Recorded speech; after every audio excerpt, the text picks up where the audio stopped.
beautiful place, isn't it? The San Francisco Bay Area.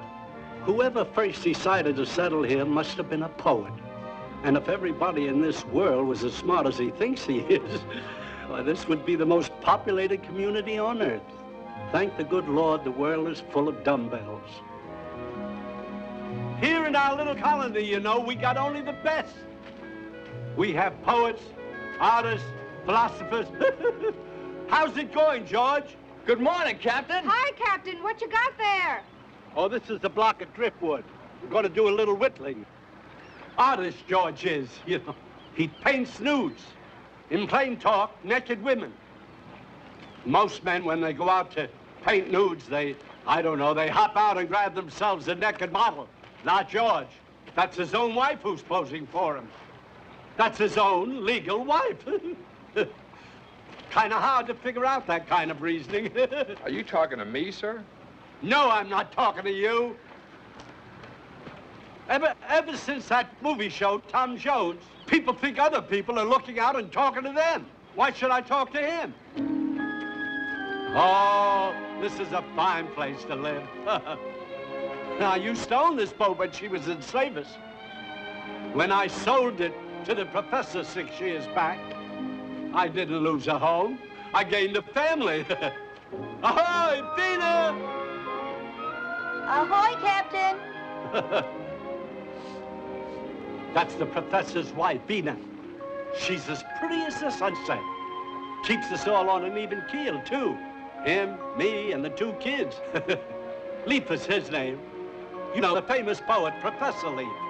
He teaches over at the university. Now, all the folks around...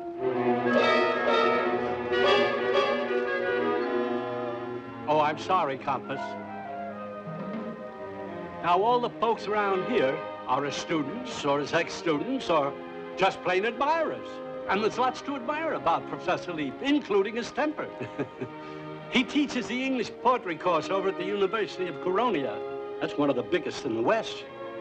The professor complains that the school's more interested in their science department than in their arts. Robert, your attitude is mean. You damn science dean, Sawyer, I've had it. Just because they got the world's biggest uranium-fueled nuclear power plant smack dab in the middle of the campus. He sure hates that power plant and all that goes with it. I don't care how smart they are, how many degrees they've got. How that nuclear gadget of theirs works on the drawing board. An accident is still an accident, and sooner or later they're going to blow us all to hell and gone out of here. It's only a question of time before one of those fellas shows up some morning with a hangover and pulls the wrong switch or puts too much uranium in the plutonium and wow! Don't think I didn't tell him so either.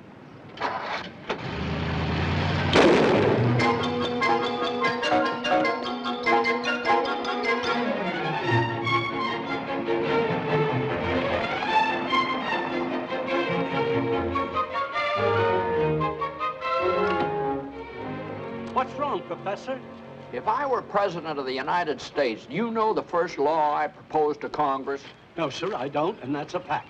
I'd propose a law that would make it a penitentiary offense to invent anything that you couldn't uninvent if it turned out to be a mistake. Well, I'll drink to that one, Professor. Robert? Oh. Robert, don't tell me you resigned again. No, dear, I did not resign again. Well, what are you doing bringing home all your books again? There was a faculty meeting, dear. Worst memory in California. Captain, if you must talk to yourself, go someplace else and talk. You're always talking to yourself.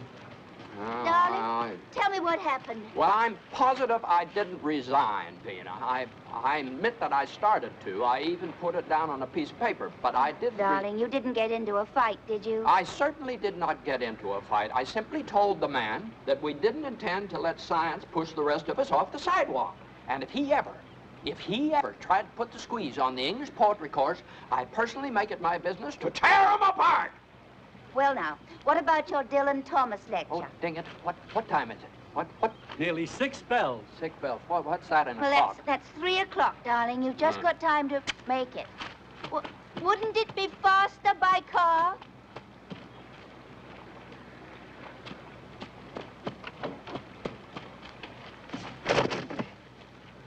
thought you had the car today. You know, that man once won a Pulitzer Prize for poetry, and then he forgot to pick it up.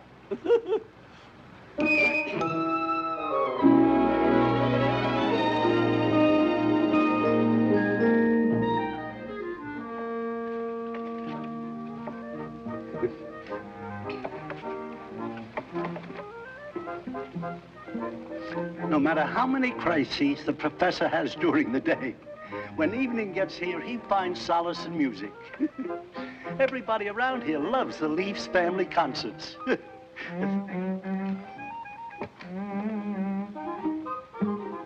I used to love them myself before the boy took up the cello.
That's very good, Raz.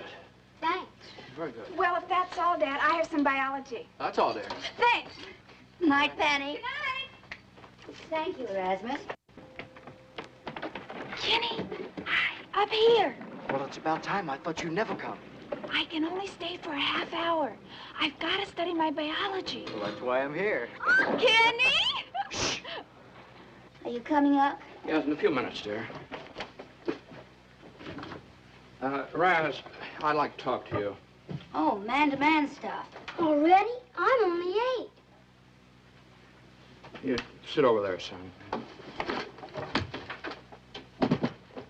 You don't mind having a little chat with Dad, do you? You know, we have to keep in touch, we men in the family.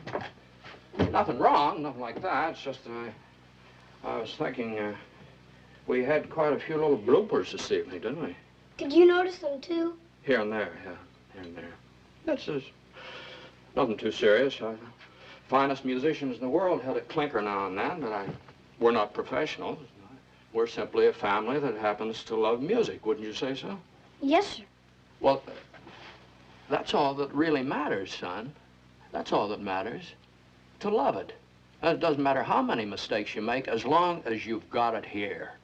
And you know what this is. Your shirt. No, it's your heart. It's your heart, and as long as you've got it here, that's all that matters. And we've got it here, you and Mom and Pam and me, haven't we? Heart? Well, yeah, sometimes it seems to me that this whole world today is divided up between the people who've got hearts and the people who haven't. You mean like the good guys and the bad guys? Well, that's a very good way to put it, son. Yeah, the good guys and the bad guys. And we want to be the good guys, don't we? Yes, sir. Sure we do. And as I say, making a few mistakes, that's not important. What's really important is, are we trying? Are we making an honest effort, an effort from the heart, like practicing enough? I think so. Well, then, what about all those bloopers? She couldn't help it. Who couldn't help it? Penny. Well, son, I'm not sure I'm following you. You're mad because she made all those mistakes, aren't you? Because she made all those mistakes? She was trying very hard, Dad. You don't think you made any? No, sir. Not tonight. None at all. You said it was good, didn't you? What's wrong? Now, Raz, I want you to listen. Listen to this.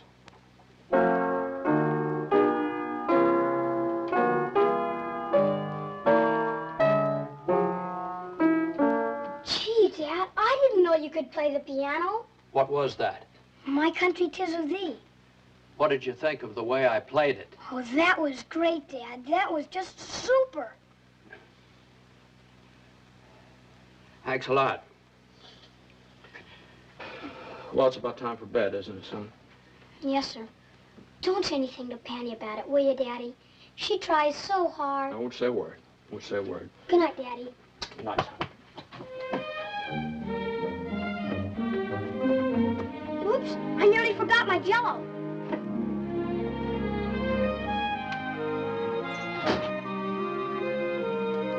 Trumpet!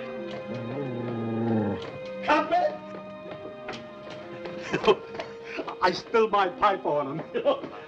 I gotta get me a fireproof dog. Trumpet! Trumpet! Where's the trumpet? Trumpet! Honey, what I want you to do tomorrow morning, I want you to go into town and buy Erasmus some paints and brushes and canvas. What's this? I just found out what's wrong with his cello playing. He's tone deaf. Oh, no. Well, either that or he just naturally likes the bad notes better than the good ones. Darling, I'm sorry. No, but we're not going to give up on this thing. Just a wonderful little boy we've got there, a really outstanding little fella. Now, if we can just find out what he's outstanding at, and if it isn't music, maybe it's art. Supposing it isn't art. All right, then we'll try literature, as soon as he learns how to spell. If it's not literature, we could try architecture. Sure. And philosophy. Sure. And flamenco dancing. Sure. Now, this is no joke, honey. And besides, we're not going to make the same mistake with Raz that we did with Panny. Just give up. Oh, naturally not. Annie was only a little girl. What?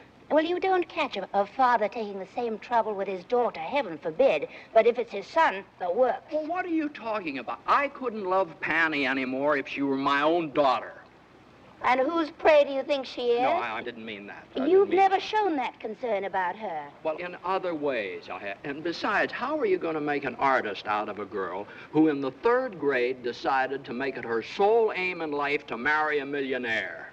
You know she's only kidding. Oh, no, I'm not. We're not talking to you. You just show me a millionaire and you'll see whether I'm kidding or not. This is Cornelius Vanderbilt calling. I'd like to talk to Miss Pandora Leaf regarding matrimony. You keep out of this, George. Yeah, George, put some clothes on your wife and go to bed. Okay. I'm sorry I said that about Panny. I know she didn't mean it. I hope you didn't mean it about Erasmus either. He's so little, darling, and so sweet. Do we have to push him just yet? Now, look, honey, I never did pretend to know anything about girls, but you're talking about boys. Now, that's something else again.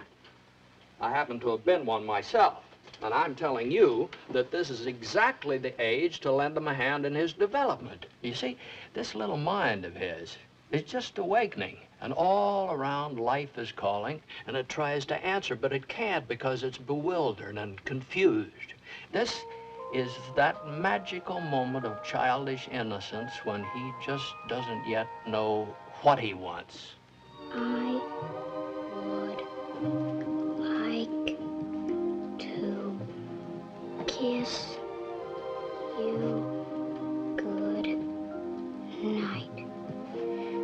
I love you very truly, Erasmus.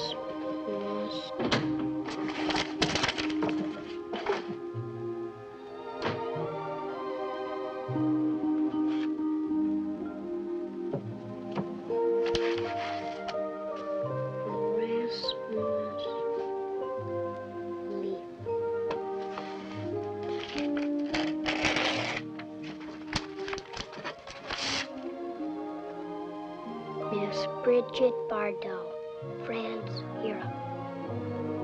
You mark my words, 5 years from now, there'll be nothing on this campus but scientists. Nothing but scientists as far as the eye can see. As far as the eye can see. and all that old-fashioned jazz that used to clutter up a college like literature and philosophy and art. Forget it. Forget it. It'll be as dead as the minuet. And instead of studying man and his dreams of beauty, everybody will be working on a machine that smokes Virginia hams electronically, or makes a hen lay eggs like a machine gun, doom, doom, doom, doom, doom, like a machine gun. And then maybe there's a great big whopper, a machine that does so much, so fast, that it automatically throws 1 million men out of work by this afternoon at 5 o'clock. This afternoon at 5. Personally, I don't want to fly from San Francisco to New York in an hour with my stomach hung up over Denver someplace. I don't want to do that. You tell him, Prof. I don't want to do that. But what's going to happen to us 5 years from today? Huh? What? I said, what about us 5 years from now? Well, if you mean by us, the crackpots that think that a sonnet by Shakespeare is worth more than 500 scientists sitting around on the moon wondering how they're going to get home, I guess we'll just stay here until they're all up there, and then we'll resume where sanity left off. I guess that's what's going to happen to us.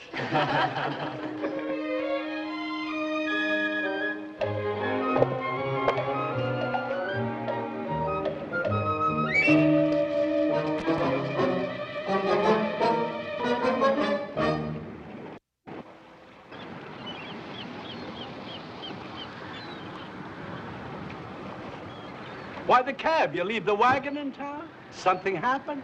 The wagon break down? Wagon? What? Well, where's that note that Vina pinned on your lapel this morning? Oh, I don't know. Eh? Don't give him a ride home because he has the car today. Dang it. Hey! Hey, taxi! Robert, can you please come here? Well, I left the car over But this is important, love. Come on in. He's the only man I know who sends candy to his father on Mother's Day.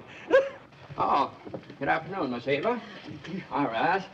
Well, has this young fellow been acting up in class? Oh, no, indeed, Professor. Not Erasmus. Would you explain to my husband exactly what happened? It was really amazing. I was standing... I think it would be better if you told him exactly the same way as you told me. Well, this was Erasmus' first day in the 3rd grade, you know. And we have arithmetic right after the noon recess. Well, I was standing at the board giving the class a rather difficult multiplication problem. Let's see who gets the answer first. 108. Now, Erasmus, is that nice? You know we mustn't look in the back of the book. I haven't got a book. All right, then, let's try this one. 2,414. You mean you did that in your head? I don't know. In that case, young man, let's see you try this one.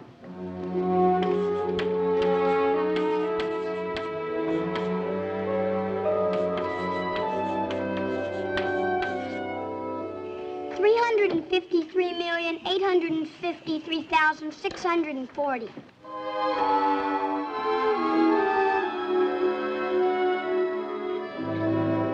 Well, you can imagine my astonishment. Yes, I can. Without the faintest shadow of a doubt, he's a true prodigy, a true mathematical prodigy. Uh-huh. Well, I thought you and Mrs. Leaf would like to know at once. That was most thoughtful of you. I'd better hurry now if I'm to catch Dean Sawyer before he leaves. You don't mean you're going to tell him? And oh, will he be happy. Miss Eva, yes? I wonder, do you think we could keep this a secret? You don't mean from Dean Sawyer, do you? Well, yeah, if just for a little while we study the situation. Now, as you know better than anybody else, this could have a very important bearing on the whole of the rest of his life. Now, if we could feel free to come to you for advice from time to time, oh, wouldn't you? Must. And you're quite right. It's the child we've got to think of first, not the mathematician. Yes, that's right, exactly. And I knew you'd understand, and we appreciate this very much. My lips are sealed. Thank you, Miss Eva. Bye now. Bye. Bye, Miss Eva.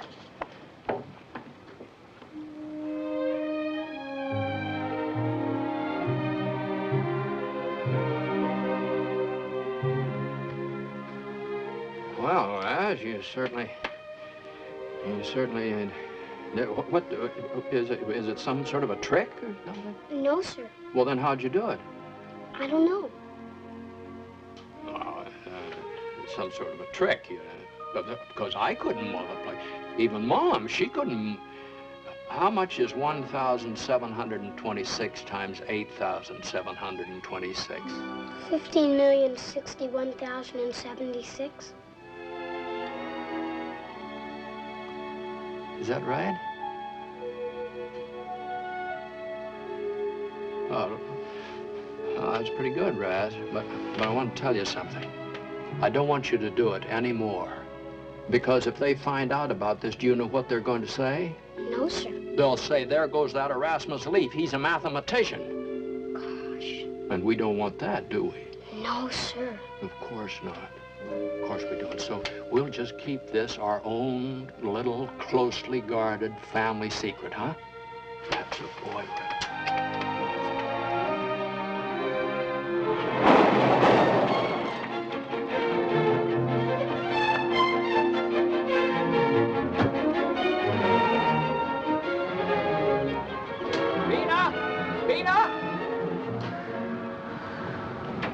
Where's your mother? Oh, I think she's downstairs, isn't she? What are you doing? Nothing. Well, don't do it so close together. Thanks, sir. Vina!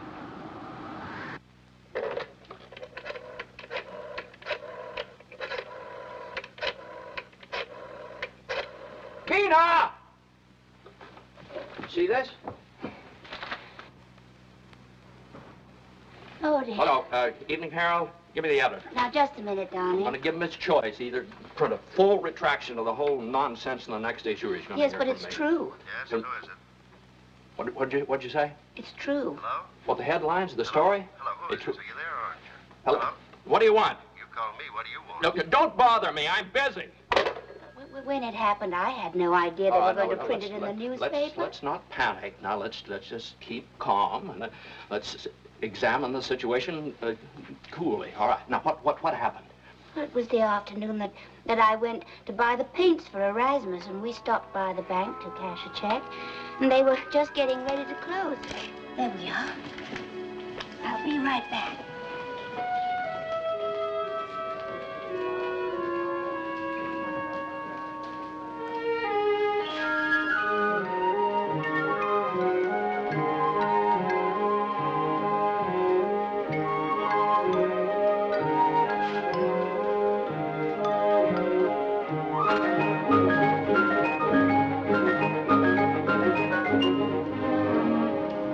Good afternoon, young man.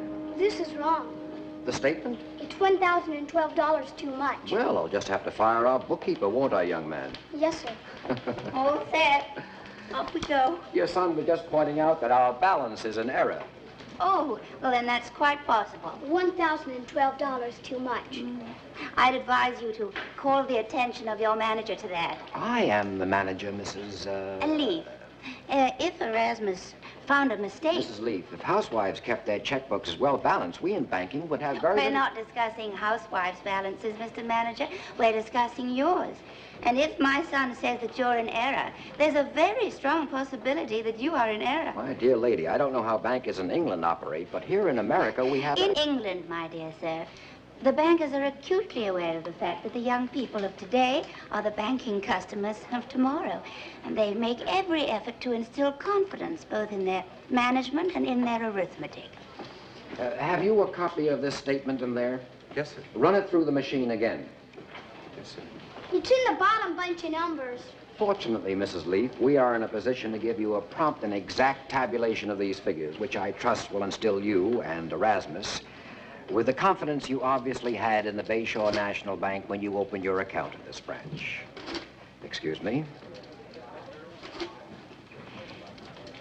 Can we go now, Mom? Don't you want to wait and see if you're right?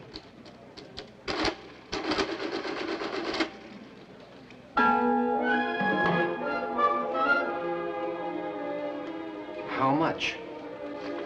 1,012.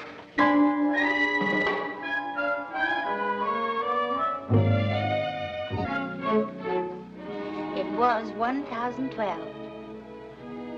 That poor kid. That poor spooky little kid.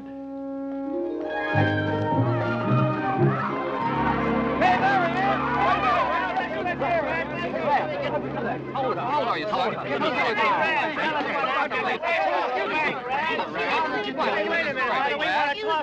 Tell us what happened.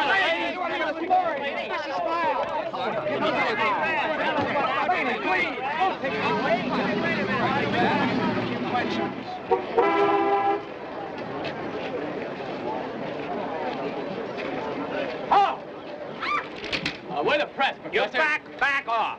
We want to see Erasmus. Well, you're not going to. My son's only 8 years old, and that's entirely too young to be mixed up in all this publicity. Your son is new. And we want to see him. Well, I've told you that you're not going to see him.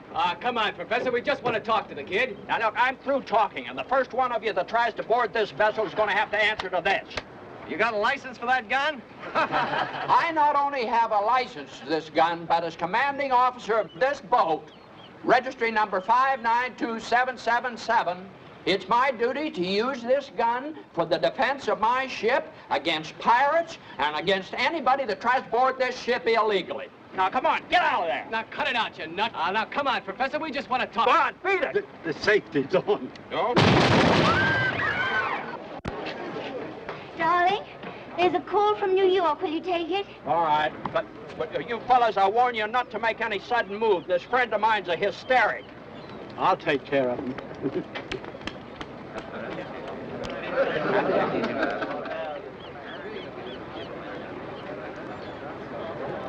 Hello? Hello, Professor. This is Harvard Associates. Harvard? That's right.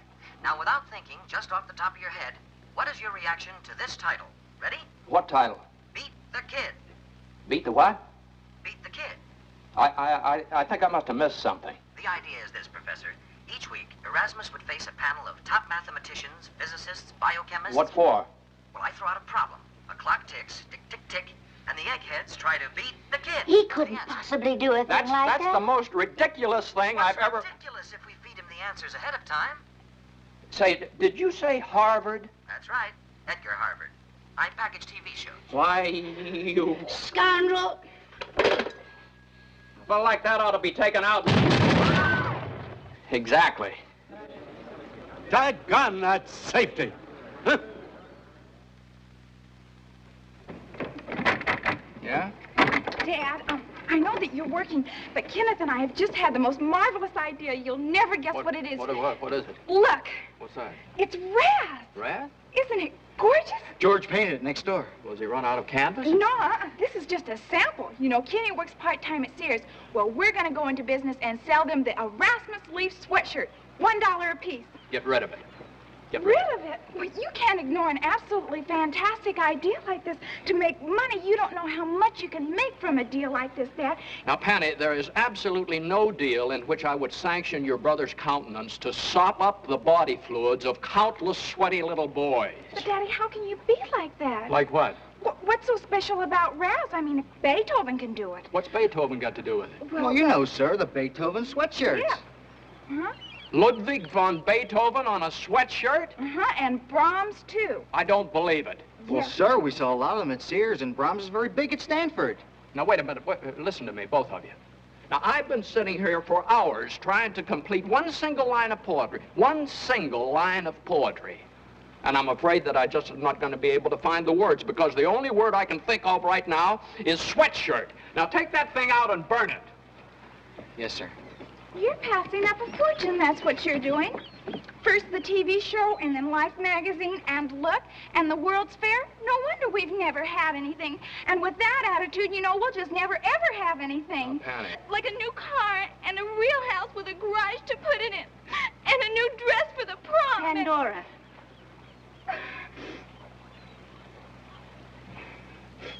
I'm sorry, Penny. I'm really keenly sorry if you feel I've failed to provide for my family. Daddy, I do love you, but you're just so darn square. Is the whole world going mad? It always has been, darling. It's just that you've never noticed it. Raising kids is such a darn hard business. It's a shame that just anybody is allowed to do it. You know, they ought to have a license for the job, like plumbers and teachers.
Sweetie?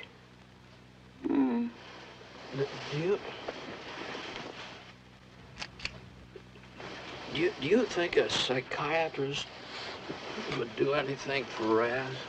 A psychiatrist? Now, you know those fellows that understand everything you're saying, even though you don't know what you're talking about? Robert, don't you think you're overdoing the situation a bit? I mean, I know how unhappy you must be. Your son, a mathematician. Our son. And I can imagine the kidding you're getting at school. No, it doesn't have anything to do with it. Doesn't have anything to do with it, believe me. Honey, in this world today, there are two cultures, the humanities and science. Now, this happens to be where the road forks for our son. Now, what are we going to do? Are we going to help him choose a way, or aren't we going to help him choose a way? That's just as simple as that. There's Dr. Volker. Oh, well, he's a nut. Why? Well, he just looks like one. All the really good ones do. Do you want me to call him? I think maybe you better. I think maybe you better call.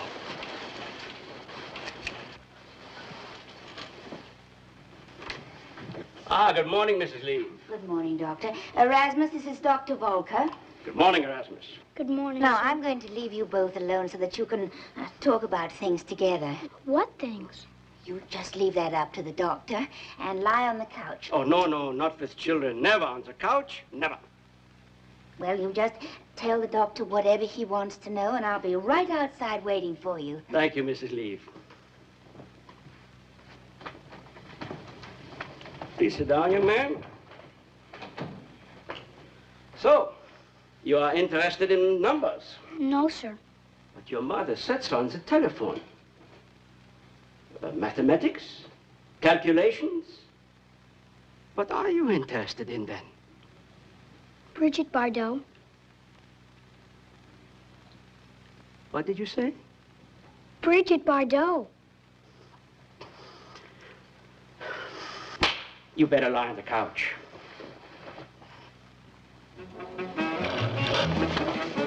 One more now, Raz. Oh, no more mortgage. I want 50 cents. A half a buck. Don't be greedy. Give him a quarter. Here, try for a buck. Deal? Deal. Okay, now pay close attention. An elevator in a 60-story building makes the following trips, starting from the first floor. Up 20 floors, down 4. Up 8, down 3. Down 17, up 10. Down 1, up 5. Up 11, down 22. Where is the elevator now? 7th floor. Good. Okay, next one. What kind of a kid is that? Why, haven't you heard about my brother? Oh, Raz here's our answer to IBM, a human computer. All you have to do is drop the jazz in the slot and bingo. Listen, ready? Okay. If a Pilgrim father had bought a bond worth $1 the day he landed at Plymouth Rock, and if that bond bore compound interest at 5% per year, how much would that $1 bond be worth today? Well, he has to know when that was. Oh, December 16th, 1620. $18,532,311.42. Say, that's a very useful kid. You ever try him on anything practical? Like what? Well, if you have nothing better to do later, I have an idea that might present a point or two of interest for both of us. Good. Okay, next. A gallon of certain varnish covers 225 square foot of surface with 2 coats.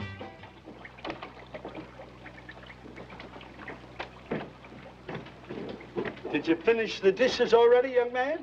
Penny's taking my turn. Oh, you switch weeks, huh? No, but she'll do anything for money.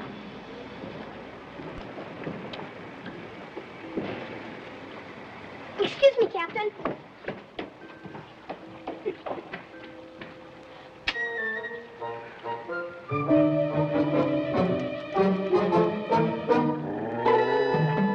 You ready? Yeah, ready.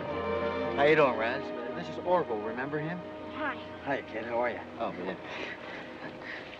Here you go. Okay, shoot. Go ahead. Yeah. Well, in the first race, it's 6 furlongs. The purse is $2,000 for 3-year-olds.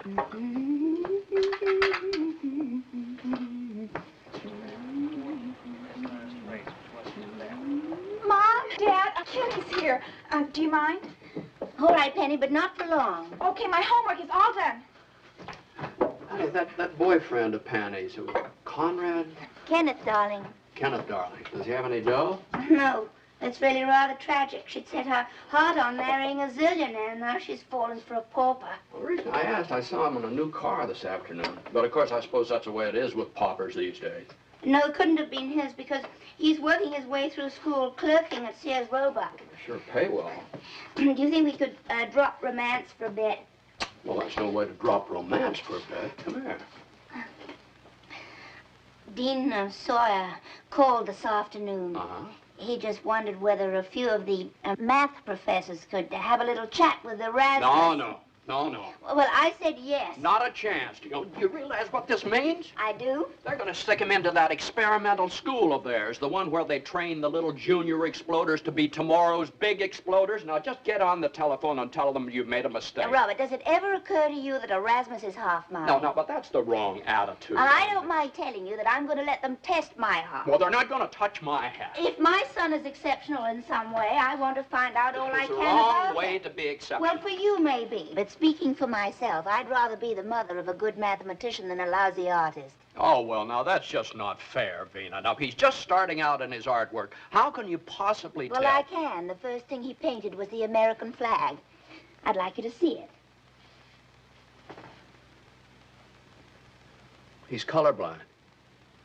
He's colorblind. First he's tone deaf, now he's colorblind. What next? So now you want to marry Miss Bardot, hmm? Yes, sir. Why? I love her. I see. More than anybody else in the whole world. Tell me, my boy, you hate your mother? Oh, no, sir. You love her. Yes, sir. You want to marry her? No, sir. Why not? She's pretty too, isn't she? Yes, sir, but she's already married. Aha! You hate your father. No, sir, but I don't want to marry him either. That's sensible. I just want it clearly understood, Dean Sawyer, that I'm allowing this exploitation of my son under strong protest. Again, Robert, this is not an exploitation of the lad. This is merely a comparative study. I know, but I just want it clearly understood that no matter what the outcome, you're not going to transfer this boy into that little experimental school of yours, the junior exploder. No, Robert. I just want it clearly understood, that's all. All right, let's get this over with. Well, here's our little genius. You know, Professor, and Mrs. Leaf, of course, Doctor. Of course. And, now, if you're ready, I'm sure Erasmus is, aren't you, my boy? Ready for what? The doctor just wants to ask you some questions, darling. And if you can't answer them, just say so, son. It's perfectly all right. Do the best you can. I want $1. No, no dollars, son. Now, come on, come on. Then I won't let my head work. Here you are. Wait a minute, Dane. Here you are. There's $1. Acts like his sister. All right, Schlag, let's have the first one. Yes. Young men, into this electronic computer, we have fed the following data. The nearest star to our Earth is Proxima Centauri. It takes 4 years and 3 months for light from the star to reach us here. and light travels at the speed of 186,000 miles a second. Now then, when Dr. Gold activates the machine, it will tell us how long it will take a space rocket traveling at the speed of 22,000 miles an hour to reach that star. Can you give us the answer, Erasmus?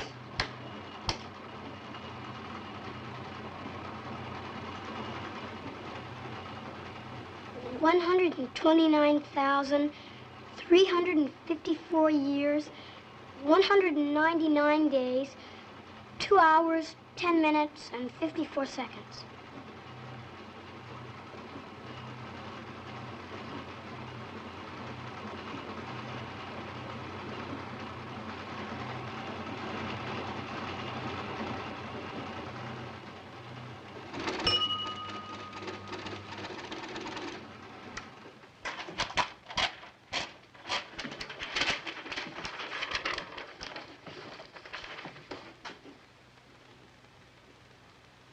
Why, the boy is absolutely right, sir. And twice as fast. I've never seen anything like this in my life. Incredible. The boy's a genius. That's all. Come on, son.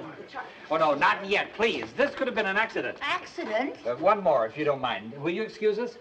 I would like to have Erasmus and the machine divide 17,590,038,552,578 by 680.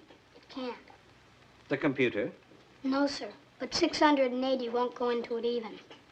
Well, we'll see.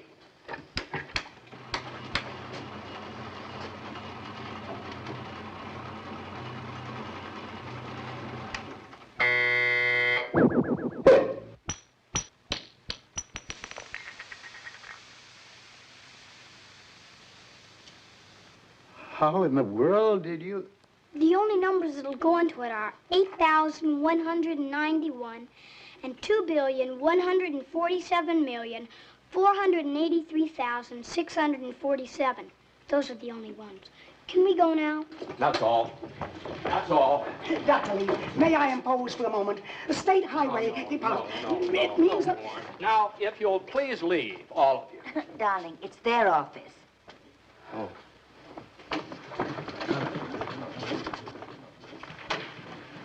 I got your summons, Dean Sawyer. Obviously. Professor Leaf, this is Lieutenant Rink of the... Oh, no, you don't. Oh, no. Now, no offense, Lieutenant, but I've taken this stand for the protection of my son. And Defense Department or no... Lieutenant Rink is not with the Department of Defense. You can call me irresponsible, call me an old fossil, downright un-American. Will you please be seated and allow us to say something? Now, would you sit down here, all of you, the whole crowd of you.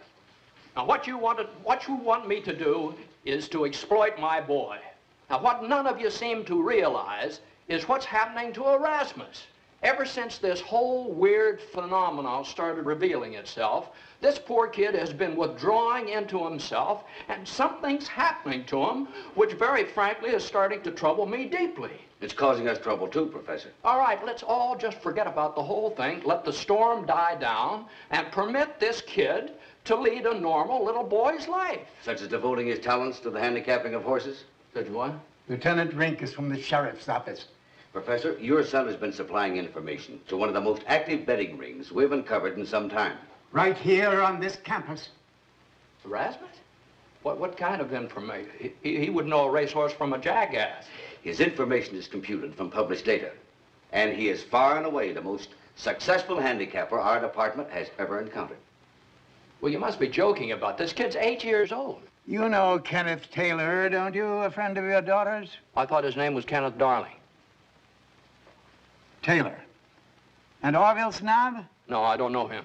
They were suspended this morning after a confession in which they said your son had picked 17 straight winners for them.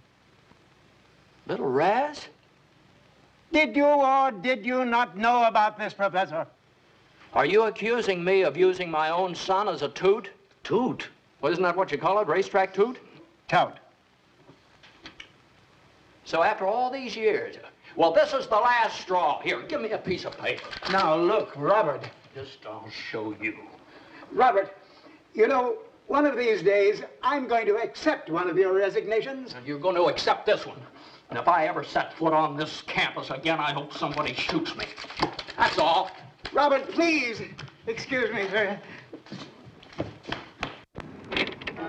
Robert, you don't mean this. This is final. This time it's final.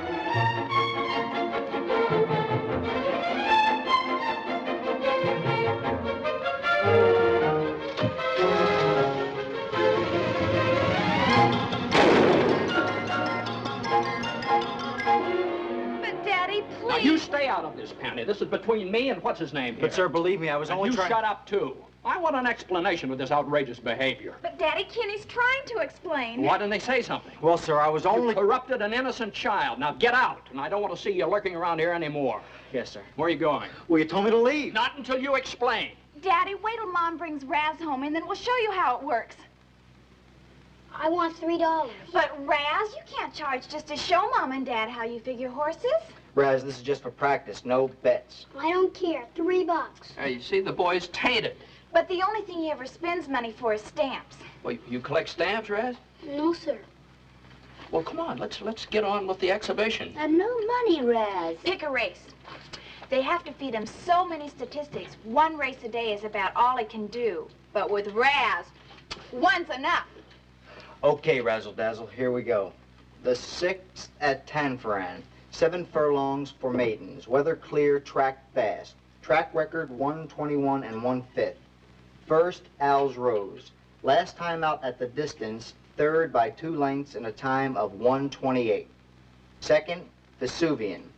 Last time out at the distance. The turn, it's Al's Rose on the inside between horses with Vesuvian and Aplodon. Sister Milva. It's Vesuvian and Aplodon, neck and neck.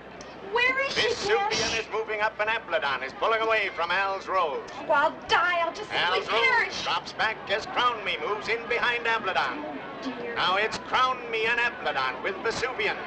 And now on the outside, the long shot 5 horse is making a move into the home stretch. It's... Come on, Sister Melba. Sister Melba passing Carry Some Home. Sister Melba and Al's Rose with Tip Up the favorite still trailing. Past the grandstand, it's Vesuvian fighting off Sister Melba. Come on, and as Sister they try Melba! to finish under the whip, there goes Sister Melba. And she wins it by a head. What did I tell you? Raz hasn't missed yet. Good old Raz. Shh, let's hear what she paid. Sister Melba paid $58.20 to win, Yes! $24.80 to place, and $16 to show. You see, sir, for a modest investment, we would now be ahead several $100s. Don't you see, Dad? Raz is like diamonds on the sidewalk. All you've got to do is just bend down and pick him up. My interest is not for myself. Believe me, sir. I wish only to make enough money so I can marry Penny. $1 million? Oh, it doesn't have to be a whole million. Well, what about your education? Oh, Daddy, with money like this, who needs an education? And I could get someone in to do the laundry. Well, Daddy? Well, what? Well, is it okay, sir, for Erasmus? Of course not.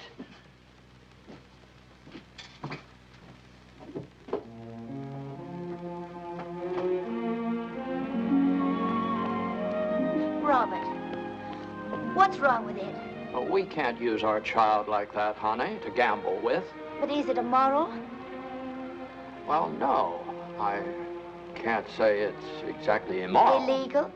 The illegal is purely a matter of geography. Well, then, what is it? It just doesn't feel right. If you agree that it isn't immoral or illegal, what's wrong with picking up some of those diamonds off the sidewalk? Well, it's just the... Honey, in there just a little bit ago, you said about getting someone in to do the washing. Oh, darling, I didn't mean it to sound like censure. It's just that I suddenly realized how tired I was of housework when the horse won and paid $58. Now I haven't even got a job. Robert. Oh, honey, I'm sorry, but job or no job, I just cannot, in all conscience, turn Raz into a slot machine. All I've ever really wanted is a son who likes at least a few of the things I like and play catch with me every once in a while, that's all. And if we can help him over this crisis, maybe he'll turn out to be a son like that.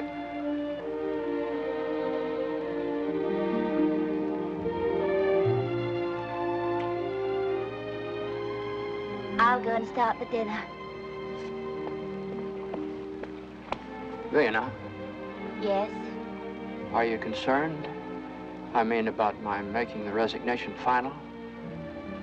When I married that tall, skinny Rhodes Scholar, I never expected champagne suppers every night. I have ways of preparing spaghetti that I haven't even tried yet.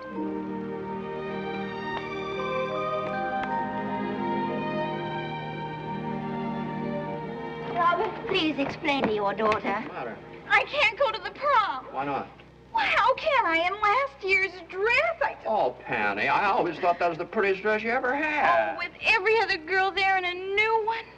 Well, I see. Well, you can't fix this one over or anything. Oh, now, Daddy, really, I just couldn't. All right, well, if you want a new dress, we'll get you a new dress, and it'll be the prettiest one there, too. Daddy. Well, we'll get you a new dress. Thank you. I just love you to death. Thank you.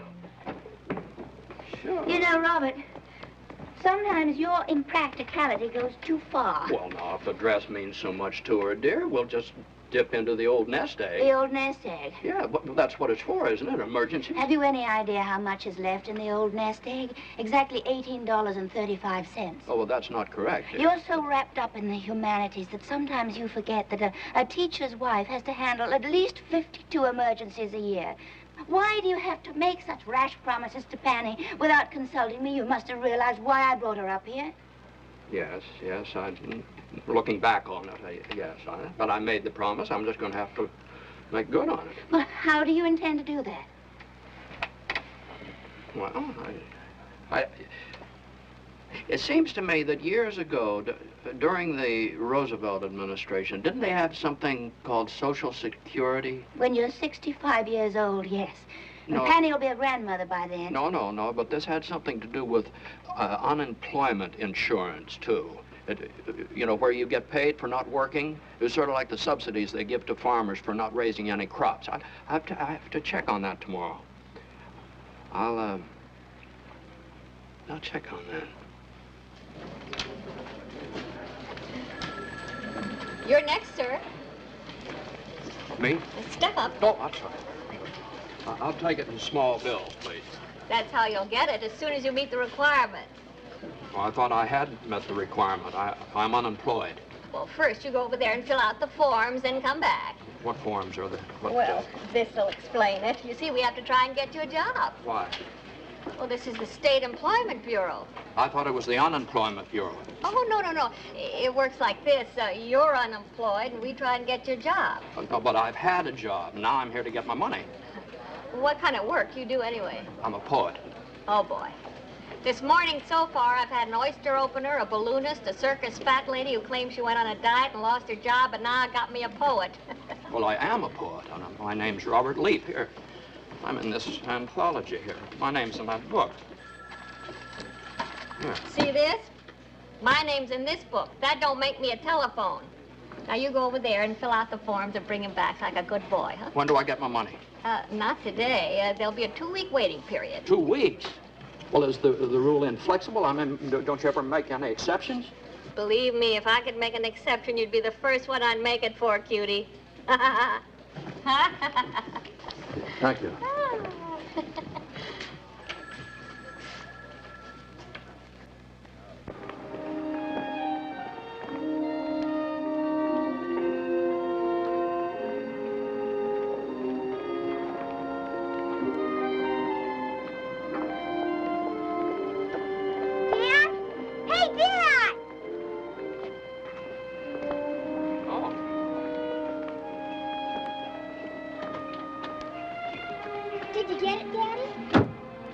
No, that woman back there with a funny twitch in her eyes, she said I had to wait 2 weeks. Oh. You see, son, the government never waits to take your money, but they sure waltz you around before they give some of it back. I've got some money. Poor Pammy, now she's expecting that dress on Friday. Could I help you, Dad? Well, you mean quitting Dr. Volker? Oh, no, you don't have to worry about that. He can wait to be paid. I mean to buy Penny's dress. I've got some money.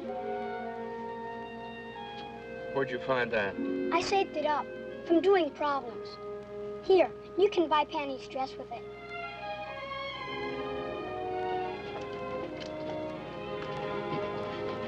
You know, you're a first-class little fella.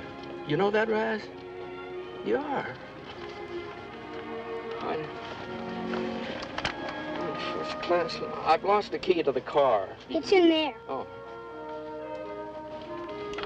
Thank you, son.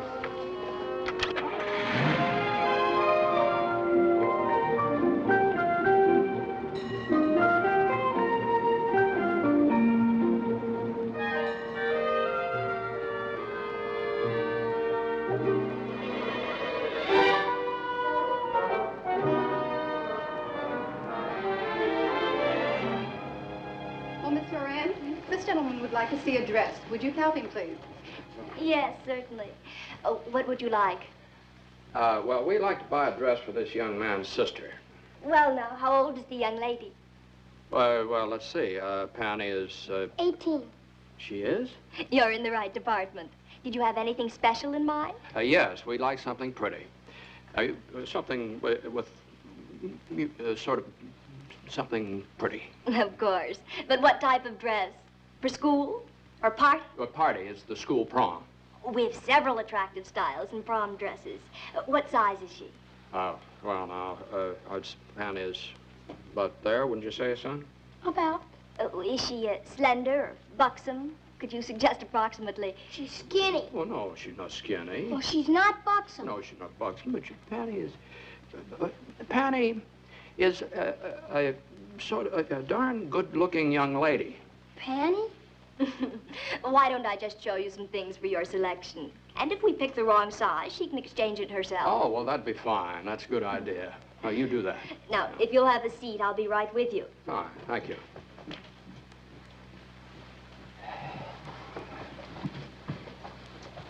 Looks very nice on you. Excuse me, please. I'll be right back. How about this one? No, you like that one? Well, it's too short on you. Oh, we're shopping. I see. I don't know, son. Oh, Miss, I beg your pardon, but I have a daughter, and we're trying to figure out of course, she's not as big as, yeah, but what is your size? I'm 36, 23, 35. That's 94. Is that right? I'm a 10. Well, she's 18. I mean, I'm size 10. Oh, and that, well, I wonder, would I be presumptuous if I asked you to, would you try that on? Just what is the meaning of this, huh? What do you mean? Accosting my niece in this manner. I'm not... He just asked me to try on a dress, sugar. No, I wasn't accosting the lady. I distinctly saw you stop my niece. All I said to the girl was... You look familiar. I know you, don't I? Well, how do I know you know me? Leaf! Professor Robert Leaf.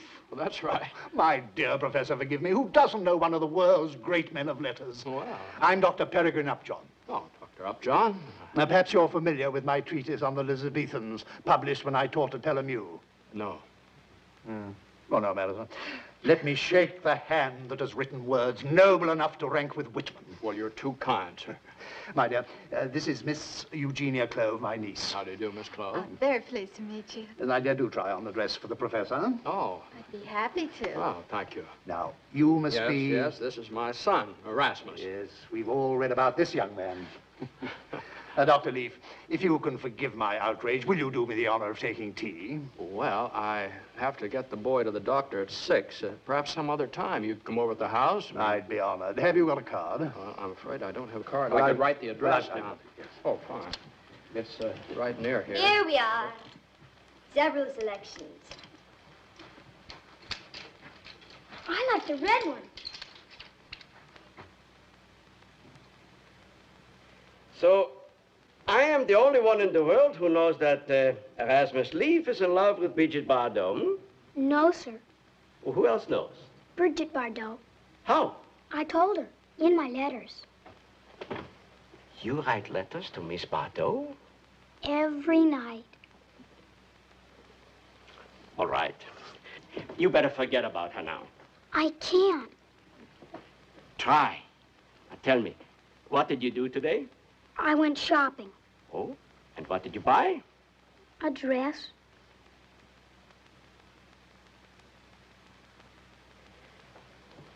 You better wait out here. Schnell!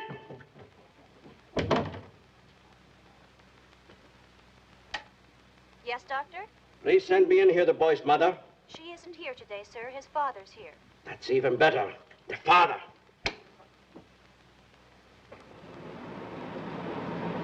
Brigitte Bardot.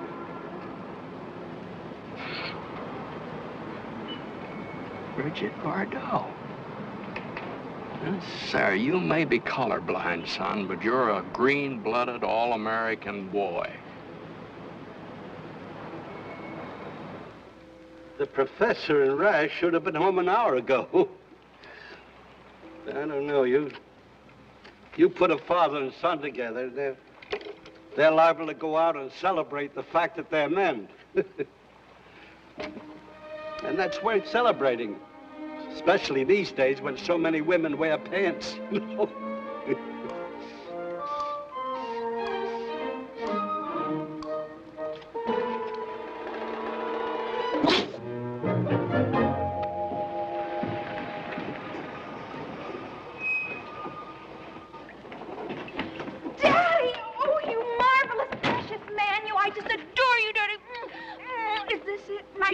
Yeah, you can thank your brother for it, Pat. Thank you, Raz. Thank you. Hey, how'd you know? Well, Dr. Upjohn told me.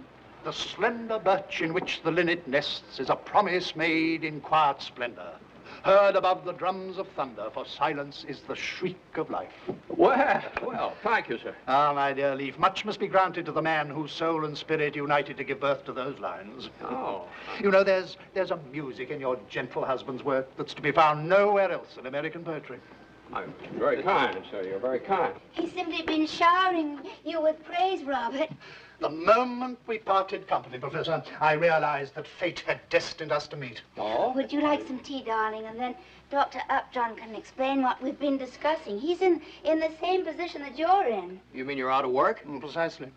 The Elizabethan section at Pelham University was felled by an enlargement of the science department for experimental work on the anti-missile program. Is that so? I thought it was different in the East. Well, worse, sir, if anything. In one New England university, I'm informed, the entire fine arts department is now housed in a room over a local drugstore. Isn't that right?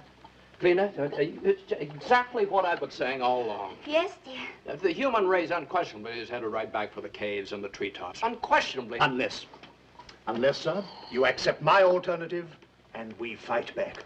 Well, fight back how? Through a resistance movement, Professor, a counter-campaign. To be specific, through a Leaf Foundation. Well, what do you mean, a Leaf Well, Foundation? Dr. Upjohn proposes a foundation dedicated exclusively to the arts and humanities, giving scholarships. Hundreds upon thousands of scholarships. A veritable army, sir. You see? Uh-huh. Well, that's a very interesting idea, Doctor. Very interesting sort of call to action. Yes, and very flattering for me, too. Of course, who's going to pick up the check? We would, sir. The foundation. With what? Erasmus, darling. The boy's astonishing talents can be harnessed for the welfare of generations to come. Oh, how? Now, you admitted that it wasn't immoral and that it can be done perfectly legally. Racehorse picking? Racehorse picking? Nina, I've told you that I am absolutely put my foot down on anything. What is that? But, Doctor, this is a very commendable project, but to involve a small boy in what the devil is going on out there? Vina! Hey, Professor, look! The torches!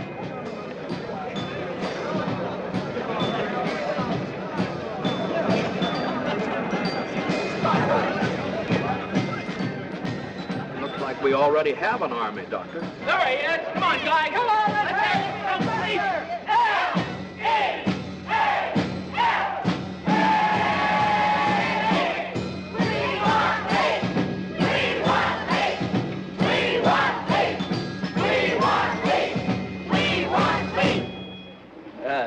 Professor Leaf, sir, on behalf of the students of your English poetry section... Your English poetry section, Professor, we hereby petition you to return to the university and fill the void that now exists. Ladies and gentlemen, first let me thank you for making an old accordion player feel like a young football hero. This display is very gratifying. It's very, very touching. But in the words of Shakespeare, everyone can master a grief, but he that has it. No, come back, Professor.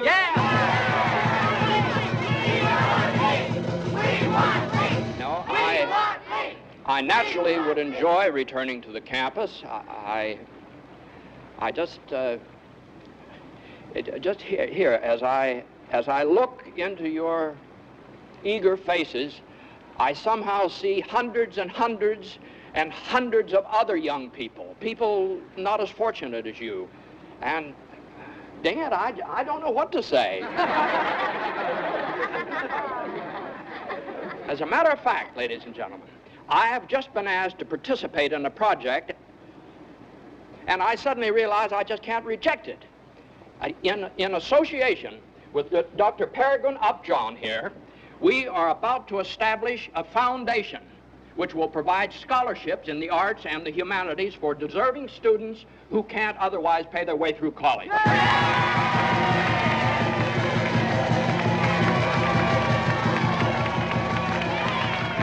My heartiest congratulations, my dear Leaf. You are indeed one of nature's noblemen. Ladies and gentlemen, through the good offices of your beloved poet and mentor, we shall endow a veritable army to give challenge to the ugly hordes of space-age plumbers and slide rule manipulators our schools are turning out to take over the world. Isn't this wonderful? Yes, darling, but please don't invite them all for dinner. Oh, no.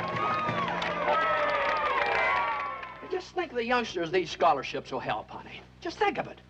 And, of course, the whole thing's going to be run on a purely business-like basis. Upjohn's he's going to take care of that. I'm going to work on the plan itself, you know, like finding the right kids in high school, things like that. Oh, we're going to make out beautifully, darling, even on a limited salary. Oh, no salary. No salary. We agreed on that. Neither one of us are going to take salary from the foundation, only expenses. Expenses, then, as long as you're happy. You know, everything is working out so wonderfully, everything. Panny's dress and the Leaf Foundation and Dr. Volker. I just can't get over that. How about that? Isn't it wonderful to know how normal Raz is? Yeah, and this influenced my decision as far as working for this foundation is concerned. But Volker called me into his office, and now that we know that he's a perfectly healthy... would you let me finish what I... You're finished. And in his last race, third in the time of 1:29. Now, today he carries a weight of 119 pounds. Well, that's the lot, my boy. If you have the computation soon enough, we'll have time to wager on the 8th race at Santa Anita. You bore me. Son. Oh, that's the name of the horse. You bore me. Post position number 3. The morning odds are 5-2. Well, hardly a long shot, but we have to begin the fun for the Leaf Foundation somewhere, don't we? Well, now that we have the selection, what do we do? Because I'm as innocent in these matters as you are, my dear Leaf, I've taken the liberty of engaging an accountant familiar with matters of the turf. Mr. Christopher Argyle, please. He's associated with a large firm of auditors in Oakland. Mr. Argyle? Mulehead. Yeah? It's for you. Yeah, I'm busy. I got coffee money going on this game. It's Upjohn. Upjohn.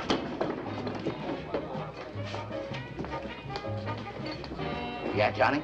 Mr. Argyle, I wonder if you'd be kind enough to place a wager on a horse in the 8th race at Santa Anita this afternoon. Well, my credit ain't good for more than 2 finnets, you know, Johnny boy. Thank you, sir. A $10 bet is an excellent beginning. After all, the Ford Foundation started humbly enough with just old Henry and a monkey wrench. I did. They're there, huh? Okay, Doctor, what's the name of the beast? You bore me. You bore me. 10 on the nose. I'll move on it right now. Thank you, Mr. Argyle. Right, Doctor.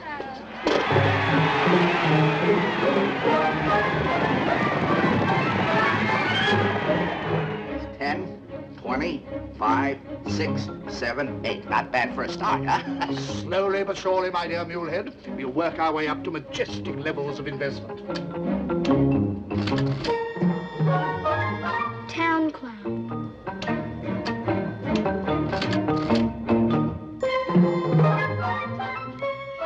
Myra's Hope.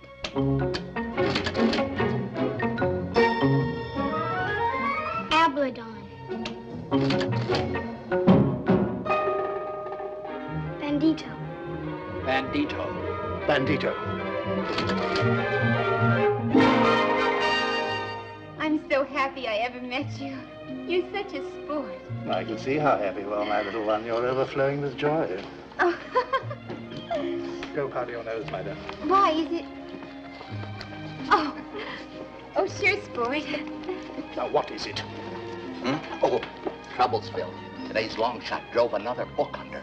That's 6 bookies we busted this week, Johnny. I tell you, the word's out. I can't get any action covered no place. It was inevitable. Well, you'll just have to go to the track and bet the machine. Yeah, but Johnny, you I know it's legal, but we can't quit now. Yeah, I guess you're right. All of this on number 11.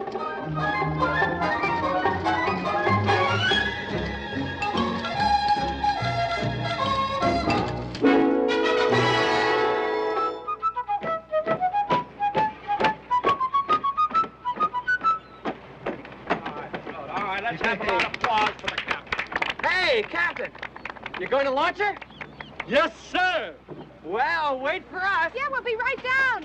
Terry, you put something on now. Oh, Professor, I'm covered. Compass, come on. Come on. Let's go.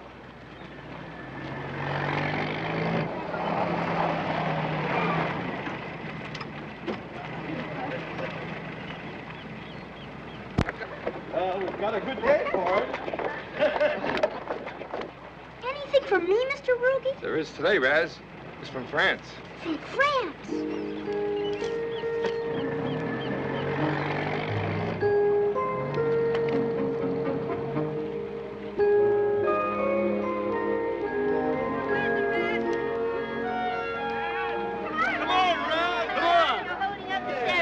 That's a fine thing a master deciding his ship before it's even launched.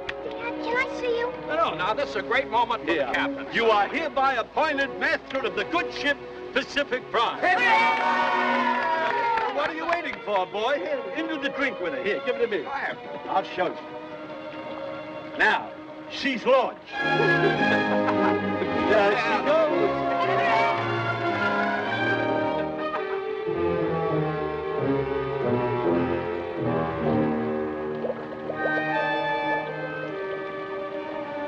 She sank. What a shame. And after all that work, yeah, Can we go now, Dad? Can I talk to you, Dad? Can I see you? No. Well, let's see if we can't get it. Come on. Oh, I'll have that in a George. second. Oh, you can't wait in here. It's 3 fathoms deep. Dad, this is important. Oh, I guess we have a summit meeting. All right, son, what's all the mysterious excitement? Will you read this for me? Can't you read it? B.B. Brigitte Bardot. Well, son, you never told me you corresponded with her. You never asked me. Oh, I never thought about it. Well, you wrote to her, huh? Every night. Every night? Will you read it to me? It's in French talk. Let's see. Mon petit chéri, Erasmus, my dear little Erasmus. I have before me all your sweet letters. I have never received such lovely letters from a little boy before. And I am touched by I am so touched by yours that it makes me triste, it's sad. I have not written to you before now how beautiful they are. I wish I could meet you. Qu'un jour tu puisses venir me voir. Oh, I wish that someday you could come to see me. Write to me again, and always remember, je t'adore, Bibi. Wow. Well, that's very sweet letters, huh? Can I? Can you what? Can I go visit her? Oh, well, it's a very far away, son. But she said come, didn't she? Well, I know, but Paris, France, that's all the way across the Atlantic Ocean. That's all right. I don't mind. And she did invite me.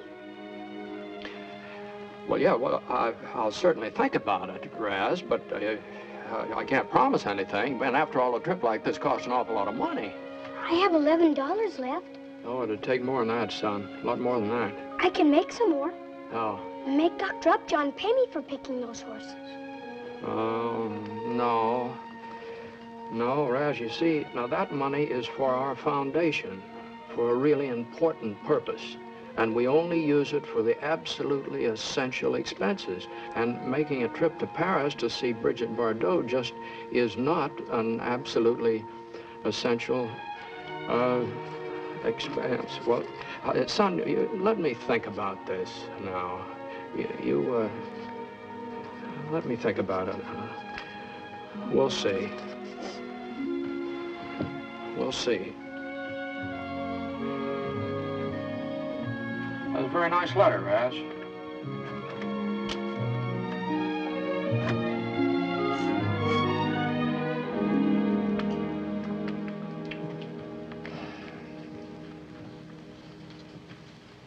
Now, come now, lad. We haven't all day, you know. Raz, come on now, come on. I'm thinking. What are you thinking about? Brigitte Bardot. Well, what race is she in? No, this is the actress. You said I could go see her. We've got work to do, young man. This is no time to skip off to the movies. He's not talking about the movies. You promised. No, son, I didn't promise. I said we'd see. Now, see here. We've got only half an hour to make the feature race. Now, let's run through the entries once more. No. What do you mean, no? He means no. When he says no, he means no. Well, does this mean he's not going to select today's horse? Not until I go see her. See who? Brigitte Bardot. I told you, this boy has an invitation to go to Paris to see Miss Brigitte Bardot. This is utter nonsense, Leaf. A young kid of 10 years old. I'm 8. Well, if you want to be 10, you'd better pick a horse, young man. Now, wait a minute here, Upjohn.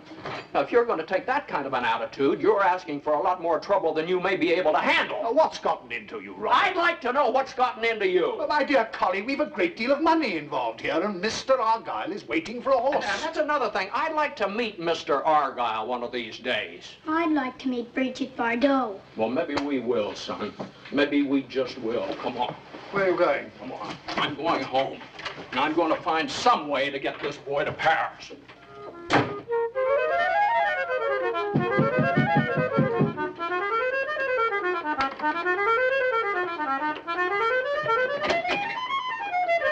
Dr. Upjohn. Oh, forgive this intrusion, dear friends, but I had to come. For you, dear lady, and for you, Robert. A most noble grape. And where are the children? I have candy for them. His and hers. Oh, that's very thoughtful of you. I hope I'm in time to apologize for my behavior this afternoon, Robert. I was hasty and selfish. But after thinking it over, I realize how important it is that Erasmus keep his rendezvous with Miss Bardot. So by all means... Well, just a moment, Doctor. Are you suggesting that Erasmus goes to Paris? I am indeed. But, Robert, you can't give in to a child's whim. Whim? Honey, this is an obsession. For the sake of the foundation, we must pack him off to Paris forthwith. Alone? His father will take him. Oh, hold on. Now, how can we do that? And the cost would... Oh, damn the cost, sir. Erasmus is our most valued asset. Indeed, he and my adding machine are our only assets. If the machine broke down, we'd have it repaired. Well, you mean we can take the funds from the foundation? And fly to Paris. Behold, 2 jet plane round-trip tickets to Orlyfield, Paris. Well, honey, what do you think? Why not? Why not? Paris, eh? Paris. Brigitte Bardot.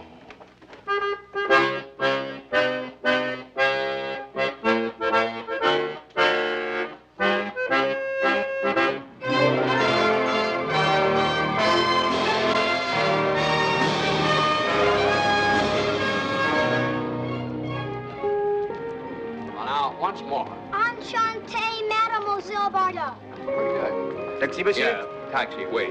Taxi!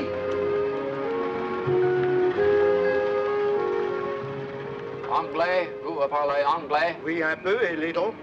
Take me to this address. Bon. This is a distance. I must telephone my loving wife. She will be waiting. But it's Brigitte Bardot's house. Baby, my wife can wait.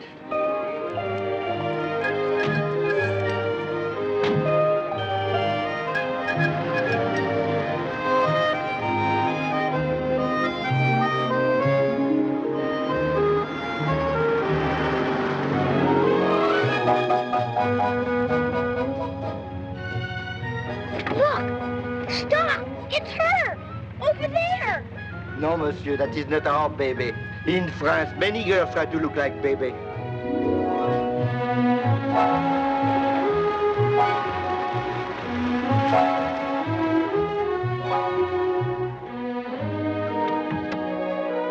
This is it. This is the house of Brigitte Bardot.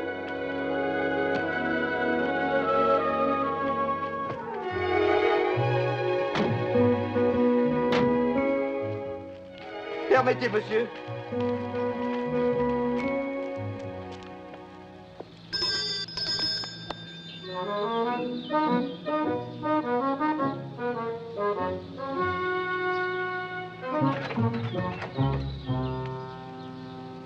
Bonjour, je suis Robert Leaf, et voici mon fils Erasmus. You have an appointment? Oui. You have an appointment? Yeah, I have an appointment with Mademoiselle Bardot. My name is Leaf. Ah oui. Entrez, monsieur Leaf. Non, mais c'est absolument... Laissez-moi la voir, j'ai digéré ça toute ma vie.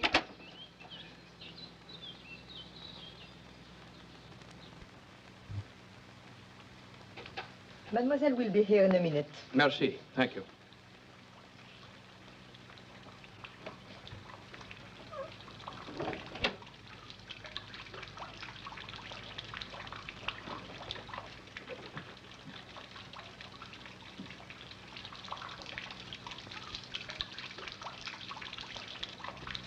I'm scared, Dad.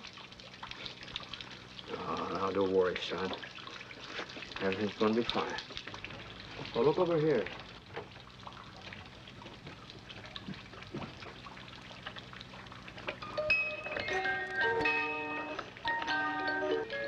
See that? Hello. My name is Leaf. Which one is Erasmus? Enchantée, Mademoiselle Bardot. Mais vous parlez français? C'est merveilleux. Comme je suis contente de vous connaître. Je vous remercie pour toutes les gentilles lettres que vous m'avez envoyées. Enchantée, Mademoiselle Bardot.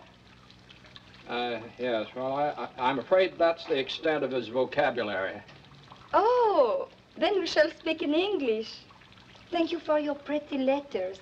I'm delightful to meet you. You are the father of the boy? Yes, Robert Leaf. Robert Leaf? Not the American poet? Oh, you familiar with my work? The songbird's flute, the drum beat of the rain, the sound of wings against the night, all joy to put my heart to flight. There? Well, I couldn't be more flattered. Flattered. Oh, flattered. Oh, flatté. It is a pity we have so little time to visit. Yes, but this visit belongs to Erasmus. Ah, come, we'll have some chocolate. Oh, Sit down. There you are, son. Monsieur? Thank you. Or do you prefer tea? Huh? Oh. Well, more chocolate? He doesn't speak very much, does he? Is your son always so silent, even at home? No, mademoiselle. Il est simplement trop overwhelmed. You see, it means much more to him than you realize. Erasmus, have you lost your tongue? Don't you want to say something, Raz? Just a few words? Well, I'd like to ask Mademoiselle Bardot for a favor. Well, what's that? Could I have your autograph? You mean you came from California, all the way, only to get my autograph?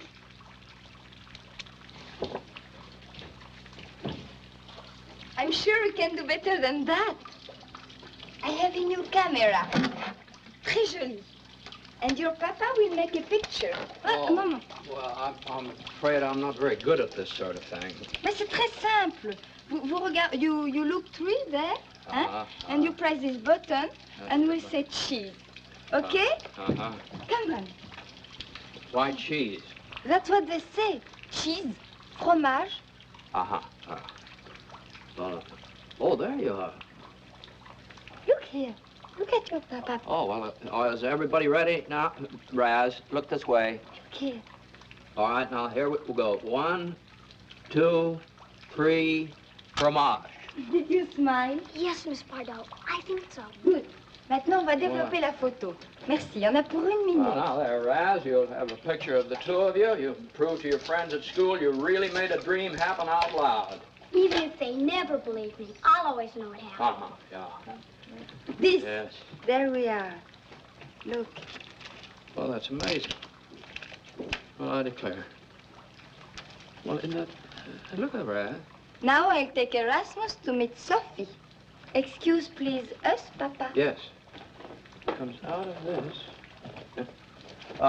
Where are you taking him? To my bedroom. We'll be back. I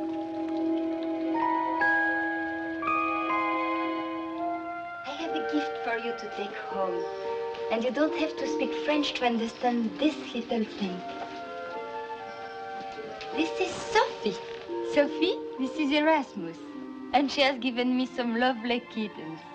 Kittens? Yes, little dogs. You make friends with her, and she will let you pet her kittens. There. I think she likes you. Now, look.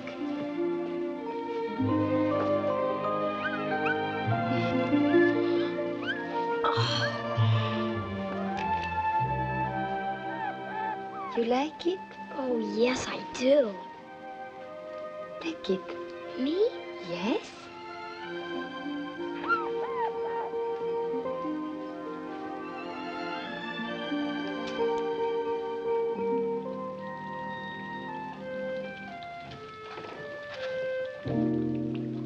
Oh, Dad, look what Miss Bardot wants me to keep. Oh, can I keep him, please? Okay, Papa. Well, yes, it's very nice, of course. Oh, boy, I'm going to call her Brigitte. That one, you better call Charles. Well, I guess we've taken up enough of your time, Miss Bardot, and I can't thank you enough for what you've done for my son. Thank you for your poetry. And thank you for what your son has done for me. I hope to visit you someday in California. And you will take me to Disneyland. I've never been there either. He has never been to Disneyland, and he comes to see me. How sweet.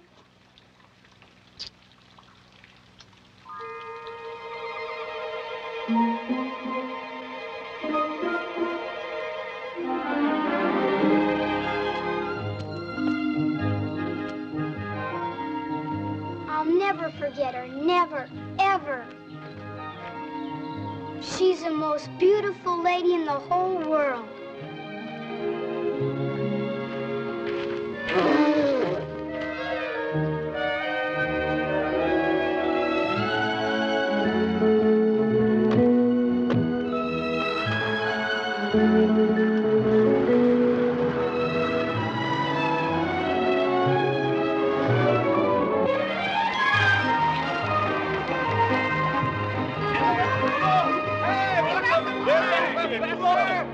Hello, Professor. George, Terry, look what you gave me. Oh, Brigitte Bardot? He rode all the way from Paris under my coat. Oh, come and go away. Go away. Go Now away. you scoot on inside and change out of that soggy wet shirt.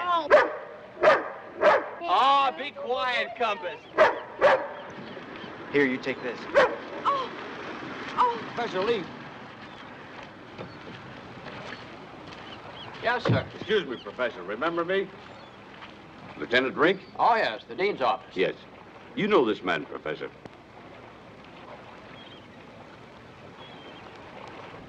No, I never saw him before. Well, we have him in custody, Professor, and he claims he works for the Robert Lee Foundation. His name's Chris Argyle. Argyle. Oh, yeah, we have an associate named Argyle. Yes, he's an accountant. Well, this one's a no accountant, if you'll forgive the pun. He's a cheap confidence man. Sorry to have disturbed you, sir. Thanks for your cooperation. Not at all, not at all. Huh.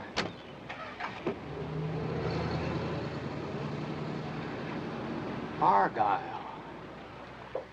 Excuse me. Vina, Dr. Upjohn's just been telling me about poor Mr. Argyle. Who? Our auditor. He's worked himself into a nervous collapse. He'll be confined for quite a while. 6 months. At least. And we've decided to take one last crack at this thing. In other words, put the entire fund for the foundation on the biggest long shot that Erasmus can pick out for us. After the salutary effect of his visit to Miss Bardot, Erasmus appears sharper than ever. Shall we begin now, Robert? Well, not yet, Doctor. Our dinner's almost ready. You'll stay, won't you? I'd be delighted. Your spaghetti is delicious. Thank you. After you,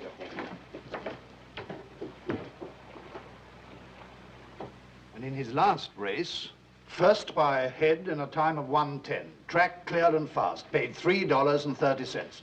And that's it. Now, have you got it all, Raz? Mm-hmm. Well, son, what's the verdict? Which is the most surefire long shot? Come on. Concentrate, Raz. Fromage. Fromage. Fromage? Fromage. Fromage. I don't recall any horse name from cheese. French for cheese, of course. Here it is.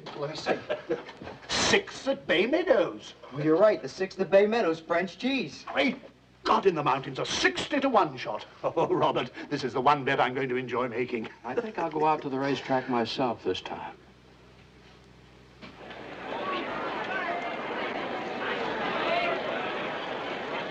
Three minutes till post time. Kenneth, what's the number of our horse? 8. And look at those odds, 70-to-1. Just wait till the professor and Upjohn start putting their bets down. And what's the odds on that board change? They're changing now. They're going up instead of down. I guess they haven't started to bet yet. If you'll excuse me, I'll go see what's happening. Of course, the odds will drop appreciably, but even at 10 or 12-to-1, we should have done admirably. Start punching tickets on the number 8 horse, my good man, and I'll tell you when to stop. Yes, sir. 1, 2, 3, 4, 5, 6, 7, 8, 9, 10. At 1,000. They started to bet now. Hope they get it all down before the race starts. The odds are changing again.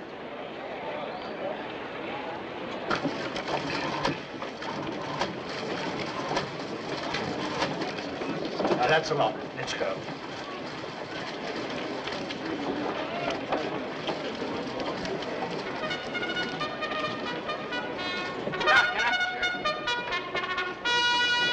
Even at 10-to-1, she'll make us wealthy. There it is, Raz. There's the horse going to make our foundation come true. Oh, you darling, darling French cheese. Huh? That's your horse, dearest. French cheese. Look, now it's 8-to-1. That's not the one I picked. What was that you said? I didn't pick a horse called French cheese. The horses are at the gate. But, Raz, you said fromage. I did? The entire bank grows on it. There they go. American made, breaking on top, pink coat away, second Fox is third, New York, fourth, Aussie's pal, and once too often. Nearing the far turn, it's pink coat on the rail in front of neck, American made, second length and a half, Fox and New York. At the top of the stretch, it's pink coat in front by a length and a half, American made second, and from far back and flying, French cheese. He's fifth, he's fourth, he's third. French cheese! Come on, French cheese! French cheese is now second.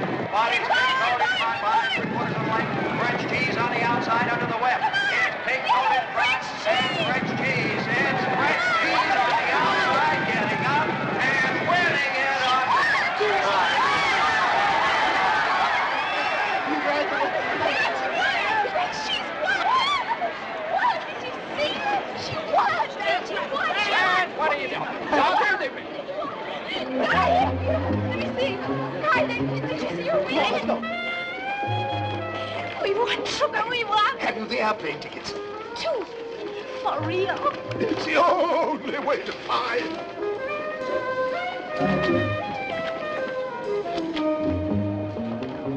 Dang it, where do you collect when you win? On the other side.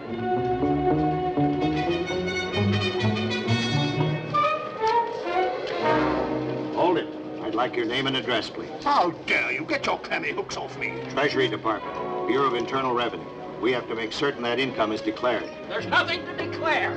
This money belongs to a tax-free institution. Professor's right. This is the property of the Robert Leaf Scholarship Foundation. Thank you very much, Robert. Oh, well, don't thank me, Dean Sawyer. Thank Dr. Upjohn here. It was all his idea. My pleasure, Doctor. How good of you to endow Robert's school so handsomely. Oh, man, the press is here. They want to take some pictures. Just step up here. There. Now, say fromage. Fromage.